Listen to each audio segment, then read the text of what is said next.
and he was saying that it's becoming so increasingly likely with younger teenagers and young adults because of the sunbeds, because that's the only real correlation. More people using sunbeds, more people are getting diagnosed with skin cancer. If we've got that misinformation out there, right, and this is what this investigation is looking at, and the Advertising and Standards Agency Authority, beg your pardon, taking some action, do you think, based on what you see on TikTok, because you're so much more tuned into this than virtually everybody, is it possible to wrestle back accuracy in what's going on here and the truth, or is it too far gone, do you think? I think we're at a point where social media is influencing people more than health advice, and I think most people can agree with that.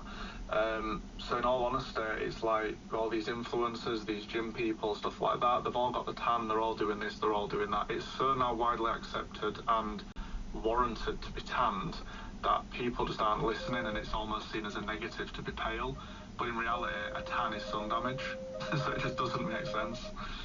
Yeah, I mean, I read that article this morning, and one of the first things I did was go and read half of it to my teenage daughter, which she doesn't use, she's too young, but I just felt like, you know, I wanted to take that opportunity, really, just to sort of get it into her head a little bit before she might start, I don't know. Well, listen, Sam, good luck with your treatment as and when it comes, and thanks for shining some light on it for us, if that's the right way of putting it, but you know what I mean. I appreciate that. That was completely by mistake, by the way, Sam. But, yeah, nice one. Good talking to you. Thank you. That's Sam T, who posts on TikTok about his skin cancer diagnosis. Should just read this. The Sunbed Association, which represents half the UK's tanning shops, says the ASA and the World Health Organization are using what they call outdated data, but encourages its members not to use medical claims in its advertising. You're listening to 5 Live Drive. It's just coming up to 5:33 this time. We've got the news. The voice of the UK. This is BBC Radio 5 Live. Thames Valley Police say they are still assessing allegations of misconduct in a public office relating to documents released. If you're an opponent. Yeah, that's a high bar to be fair. I got on really well with all the goalkeepers, so that may tell you something about my mental state. Same way. And I played in goal as well, so I'm not told that before. I'm across the Parking mode on. An impact was detected during parking mode. So you were the most annoying goalkeeper. Yeah, I think so, yeah.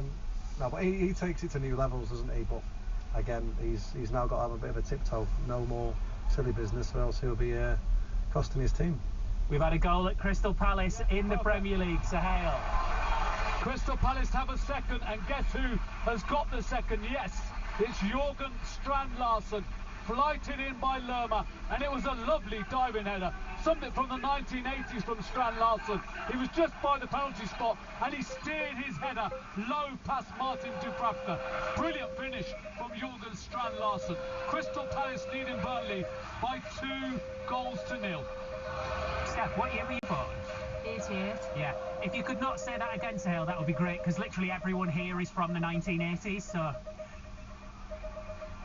Well, I was born in the 60s. Well, Steve, right, so, fine, you know. okay. Let's go with that then. Tommy Hutchinson, that header was. Tommy Hutchinson, like. Did you remember him? He used to play for Man City. I've heard of him.